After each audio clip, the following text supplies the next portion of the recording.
Sari.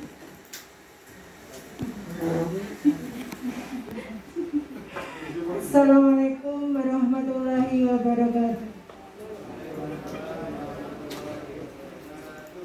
Salam dan bahagia. Yang terhormat Ibu Kepala SMA Negeri 1 Jawas, yang terhormat Bapak Triyono, Wakil Kepala Sekolah Bidang Kurikulum, yang terhormat rekan-rekan sejawat, Bapak Ibu Guru yang sangat-sangat kami hormati dan saya banggakan. Selamat siang. Salam bahagia untuk kita semua. Baiklah, Bapak dan Ibu yang kami hormati, di sini saya mengucapkan terima kasih yang sebesar-besarnya atas kesempatan yang diberikan kepada kami berdua, saya dan Ibu Sutila, untuk menyampaikan pengimbasan nilai dan peran guru penggerak serta budaya positif yang sudah kami pelajari dalam mengikuti program guru penggerak selama 3 bulan. Jadi kami ini masih dalam pendidikan program guru penggerak yang sedianya kami nanti akan mengikuti program guru penggerak selama 9 bulan. Dan saat ini kami sudah menjalani program tersebut selama 3 bulan. Dalam waktu 3 bulan ini kami ditugaskan untuk memberikan pengimbasan kepada rekan sejawat yang ada di sekolah kami masing-masing. Baiklah Bapak dan Ibu guru yang kami hormati, sebenarnya apa sih guru penggerak itu?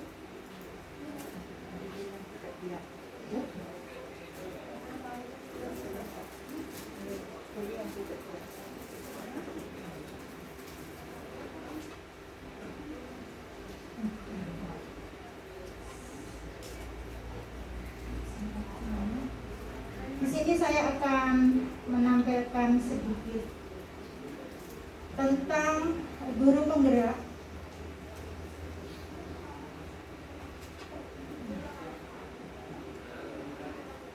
Ya. Jadi apa yang saya percaya sebelum saya mengikuti program guru penggerak? Kemudian apa perubahan yang saya dapatkan setelah saya mengikuti program guru penggerak? Kemudian apa sih yang sebenarnya diharapkan dalam pemikiran Ki Hajar Dewantara untuk program guru penggerak? Di sini akan saya sampaikan. Pertama yang saya percaya sebelum mengikuti program guru penggerak. Nah, saya menganggap peserta didik atau siswa kita itu adalah kertas kosong yang akan kita transfer ilmu pengetahuan atau knowledge. Di sini saya menganggap peserta didik itu adalah saya isi dengan paket ilmu pengetahuan yang sesuai dengan tuntutan kurikulum, sesuai dengan target-target kurikulum. Nah, ini awal dari pemikiran saya. Mungkin akan sama dengan apa yang penjenengan Bapak Ibu sekarang ini rasakan, itu adalah seperti ini. Jadi kita selalu menganggap siswa itu adalah kertas kosong, begitu ya. Kemudian pembelajaran yang selama ini masih berpusat pada peran guru yang sangat dominan. Jadi guru itu dalam mengajar memberikan materi, tugas, dan siswa harus bisa mengumpulkan semuanya tepat waktu tanpa merefleksikan tentang pembelajaran yang memerdekakan anak. Jadi kita kan selalu ngoyak-ngoyak supaya anak-anak mengerjakan tugas dan lain sebagainya.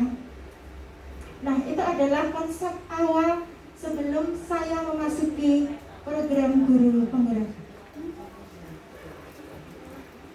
Setelah saya mengikuti program guru penggerak selama 3 bulan, di sini ada sebuah pemikiran baru, pergeseran paradigma baru. Apakah itu?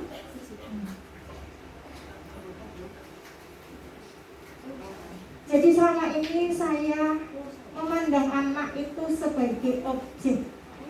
Jadi saya mengolah anak sesuai dengan kehendak saya, supaya anak tersebut sukses.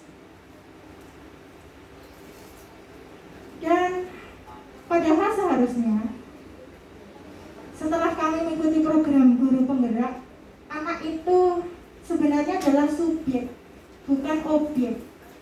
Jadi anaklah yang seharusnya memegang kendali pembelajaran. Pendidik itu wajib menghamba pada anak dengan segala ketulusan hati, dengan segala kesabaran, mengendalikan emosi, dan mencoba memahami semua karakter anak dan kebutuhan murid itu sendiri. Nah, ini adalah pergeseran paradigma yang mengadopsi filosofi dari Ki Hajar Dewantara, yaitu dengan kata-kata menghamba. Sebenarnya apakah menghamba? Nanti akan saya sampaikan. Nah, filosofi dari Ki Hajar Dewantara yaitu dengan sistem among dalam pembelajaran. Proses pembelajaran di dalam kelas berdasarkan sistem among maksudnya adalah di sini pembelajaran itu bertujuan untuk mendidik anak sebagai subjek, bukan sebagai objek. Karena anak adalah pusat pendidikan. Dalam pembelajaran tidak menghendaki adanya paksaan-paksaan, tetapi memberi tuntunan bagi hidup anak tersebut agar berkembang dengan selamat baik lahir maupun batinnya.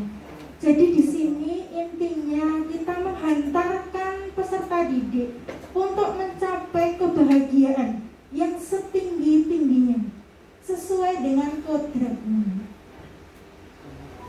Tuntutan yang sangat berat, Bapak Ibu.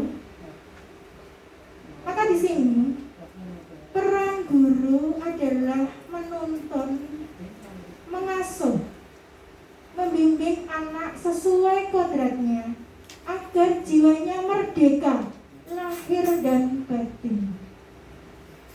Guru memberikan kebebasan pada anak dalam memilih gaya belajar yang mereka sukai. Semula hanya menuruti instruksi, yang semulanya hanya mengikuti instruksi saja, maka akan berubah menjadi merdeka belajar. Nah, disinilah merdeka belajar ini yang sangat-sangat diharapkan dengan sistem pendidikan yang sedang digaungkan oleh Mas Menteri Nadiem Makarim. Jadi bagaimana siswa itu betul-betul merdeka belajar, belajar tanpa paksaan.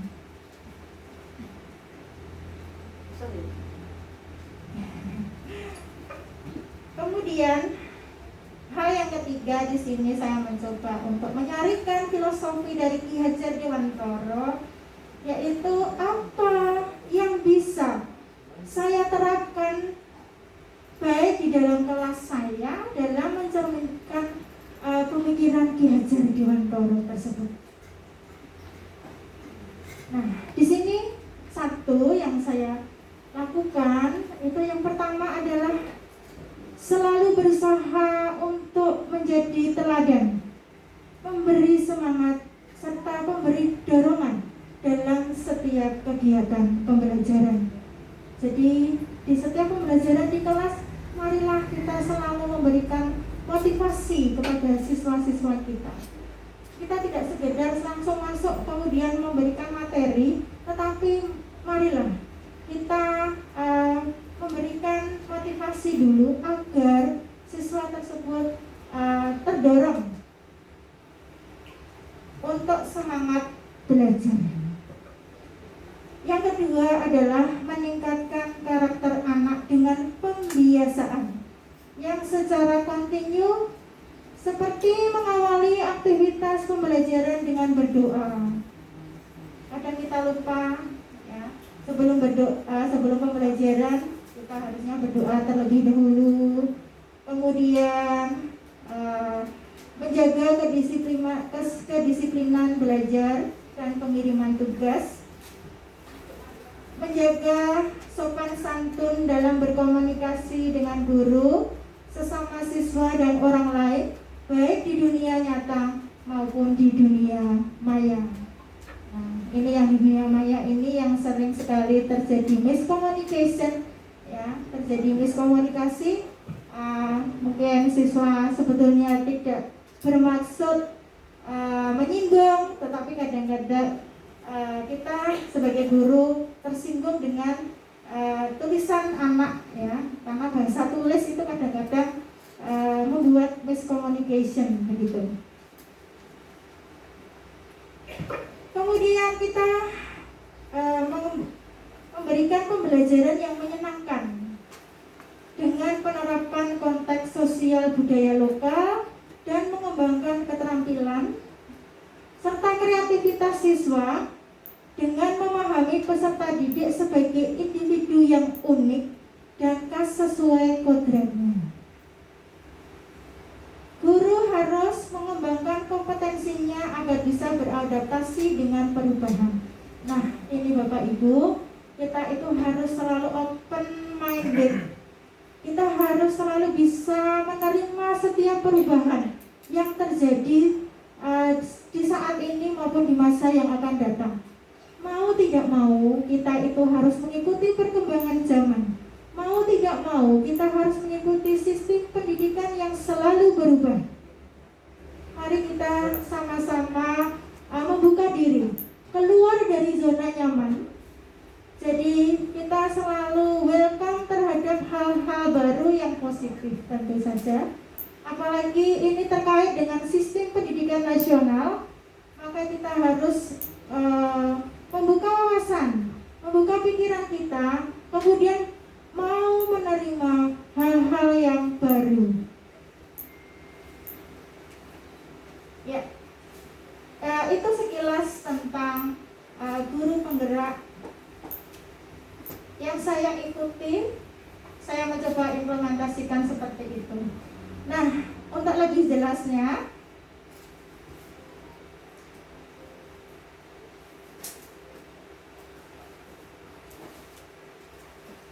saya tampilkan lagi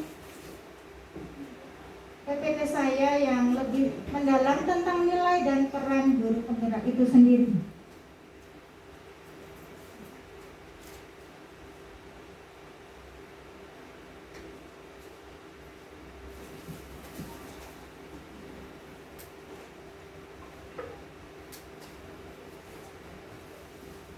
Di sini saya mengikuti program guru penggerak itu tidak mudah nih Bapak Ibu. Jadi banyak sekali tugas yang harus kami kerjakan.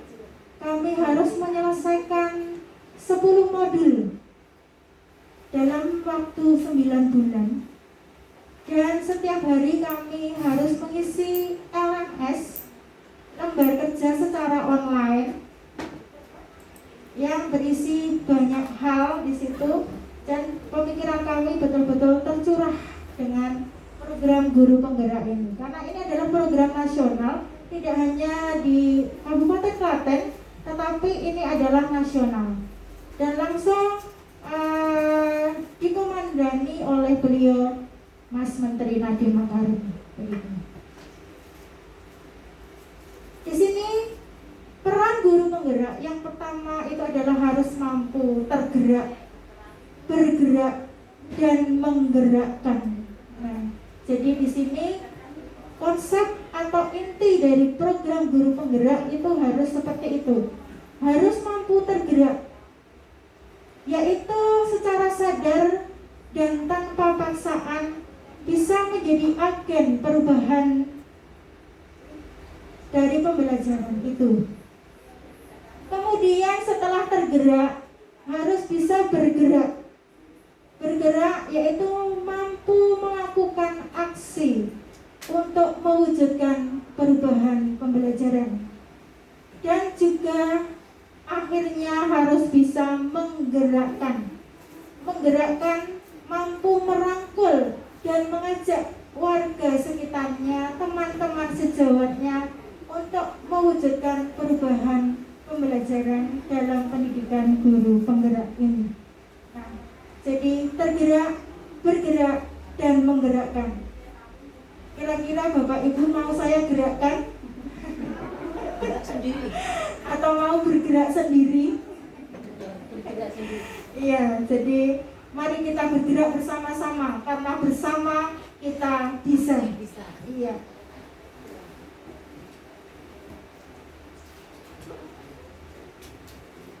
Nah, tuntutan dari guru penggerak. Guru penggerak itu harus mampu mandiri. Jadi harus mampu mengerjakan semua kegiatan dan bertanggung jawab secara mandiri. Kemudian guru penggerak itu harus reflektif, yaitu terbuka dengan segala bentuk perubahan. Harus mampu menerima saran dan kritik dari lingkungan sekitar. Nah, monggo Bapak Ibu yang mau mengkritik saya persilahkan dengan seluas-luasnya. Ya, saya menerima segala kritikan, menerima segala saran. Tentu saja kritik dan saran yang membangun, ya. Kemudian, seorang guru penggerak itu harus mampu berkolaborasi, yaitu bekerja sama dengan teman-teman sejawatnya untuk menyelesaikan berbagai permasalahan yang ada di sekolahnya. Jadi di sini guru bisa membangun kerjasama yang harmonis. Dengan kita bekerja sama, maka segala sesuatu akan menjadi ringan. Betul Ibu, Bapak, Ibu? Baik. Kemudian guru penggerak itu juga harus inovatif, yaitu mampu mendapatkan ide-ide kreatif dan gagasan-gagasan baru. Dan yang terakhir, guru penggerak itu harus selalu menekankan pembelajaran yang berpusat pada siswa. Jadi di sini guru penggerak itu harus memberikan kesempatan yang seluas-luasnya kepada siswanya untuk mengembangkan potensinya sendiri-sendiri.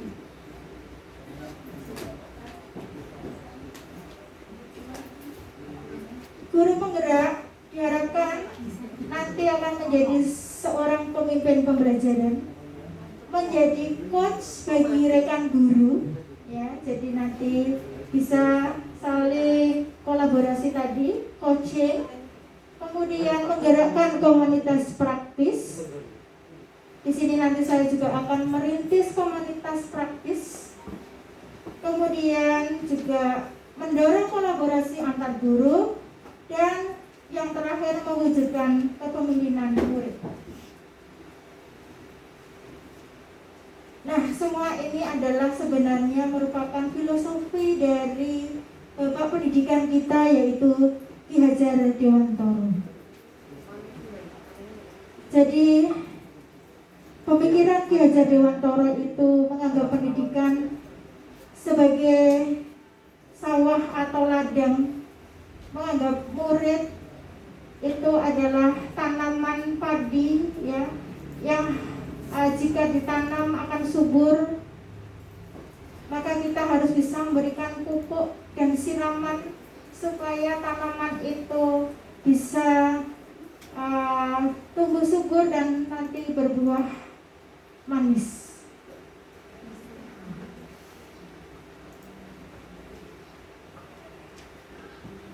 Di sini salah satu gagasan Ki Hajar Dewantoro adalah trisentra pendidikan, 3 pusat pendidikan yaitu menerangkan bahwa pendidikan itu bisa berlangsung. Yang pertama adalah di keluarga, yang kedua di sekolah, dan yang ketiga di masyarakat. Jadi kita pun harus selalu berkolaborasi dengan orang tua murid supaya anak didik kita, peserta didik kita itu tetap terjaga kedisiplinannya, karakternya, perilakunya, ya, baik di sekolah, di keluarga maupun di masyarakat. Nah, di sini ilustrasinya seperti ini, Bapak Ibu. Bagaimana kita sebagai guru penggerak itu harus selalu sinergis dan konsisten mengembangkan diri. Kita selalu mengikuti diklat-diklat, mengikuti workshop-workshop, ya, supaya kita memang mendapatkan ilmu-ilmu baru. Jadi kita tidak stagnan. Bagaimana kita mengembangkan diri kita sebagai guru, apalagi yang masih muda-muda, termasuk yang sudah tua-tua juga tetap harus mengembangkan diri, ya Bapak Ibu. Jadi kita jangan sampai bosan-bosan untuk selalu mencari ilmu baru, ilmu apapun, okay?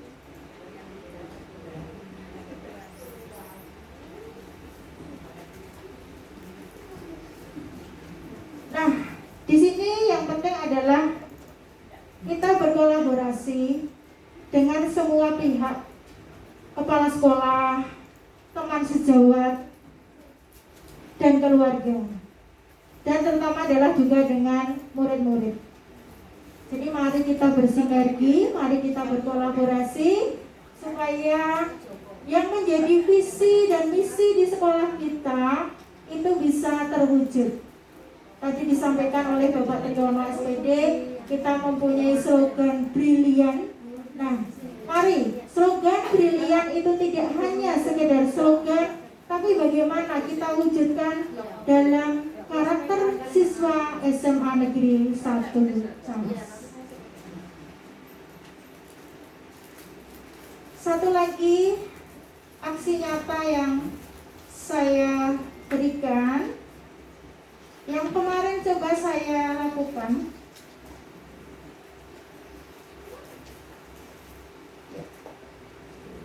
di sini saya menekankan budaya positif, yaitu dengan membangun komunikasi efektif.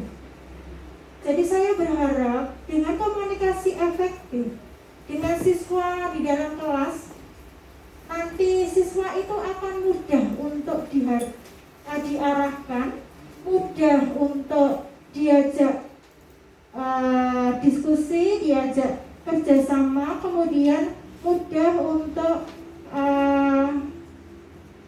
melakukan hal-hal yang positif.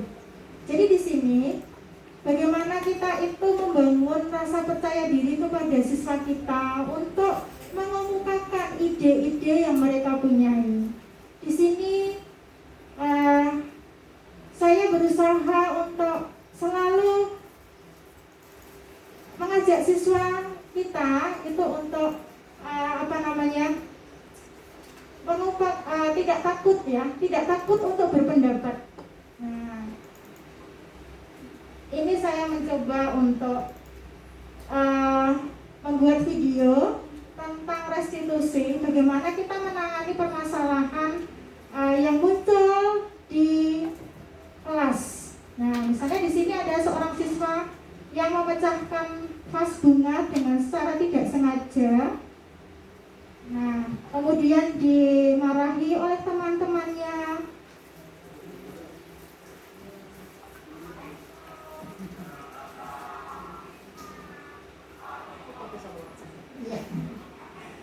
Nah, di sini saya mencoba untuk menyelesaikan permasalahan dengan restitusi.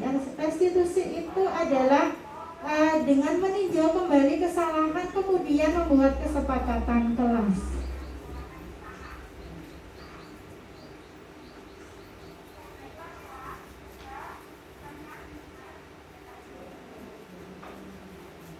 Nah, dengan restitusi, dengan kesepakatan kelas, akhirnya permasalahan siswa tadi bisa diatasi secara bersama-sama tanpa membuat siswa tersebut merasa bersalah, tanpa membuat siswa tersebut merasa terbebani. Nah, jadi setiap kesalahan siswa atau setiap perilaku itu pasti ada tujuannya. Bagaimana kita menyikapi setiap perilaku siswa dengan cara yang baik, dengan cara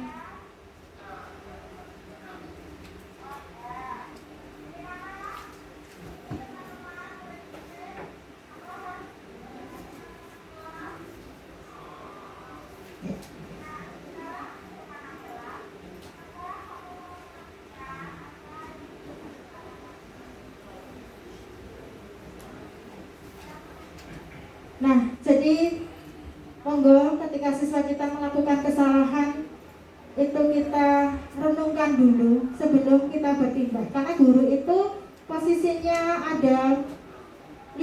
1 sebagai manajer, 2 sebagai pemantau, 3 sebagai teman, 4 sebagai pembuat rasa bersalah. Kemudian 1 lagi itu adalah sebagai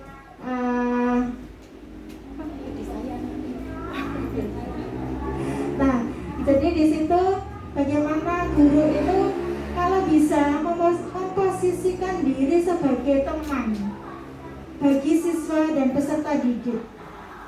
Nah, supaya kita itu bisa merangkul siswa-siswa kita agar mau melakukan hal-hal yang positif, melakukan hal-hal yang baik dan mempunyai karakter yang baik. Nah, di sini kasus yang kedua adalah siswa tidur di dalam kelas ketika pembelajaran saya, kemudian oleh temannya dilempar kertas. Nah, akhirnya marah. Nah, kemudian hampir terjadi baku hantam. Nah, seperti itu. Nah, ini juga harus diselesaikan dengan cara yang baik-baik.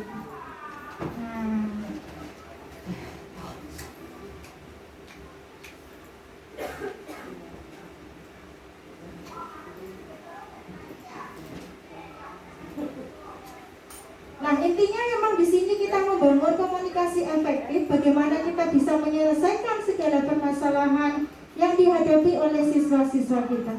Ya. Baik, demikian pemaparan dari saya. Waktunya sudah habis untuk saya, jadi saya akhiri. Dan waktu akan saya kembalikan kepada pembawa acara. Silakan Ibu Indusari. Terima kasih.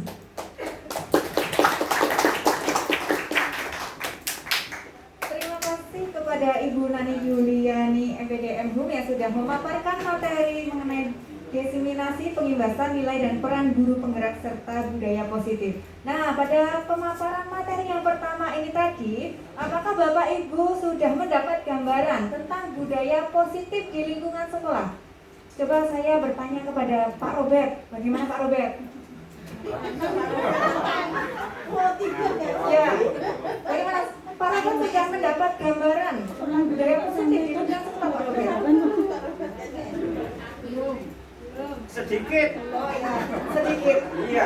Saya rasa Bapak Ibu guru semua juga baru sedikit ya seperti Pak Robert ya. Saya boleh bertanya nggak? Boleh Pak, nanti boleh bertanya, ada sesi tanya jawab. Baiklah, berhubung mungkin baru sedikit ya yang dapat kita pahami tentang budaya positif di lingkungan sekolah. Oleh karena itu kita lanjutkan lagi pemaparan materi kedua dari Ibu Sutilah STMPD mengenai implementasi konsep budaya positif di sekolah. Kepada Ibu Sutilah kami persilakan.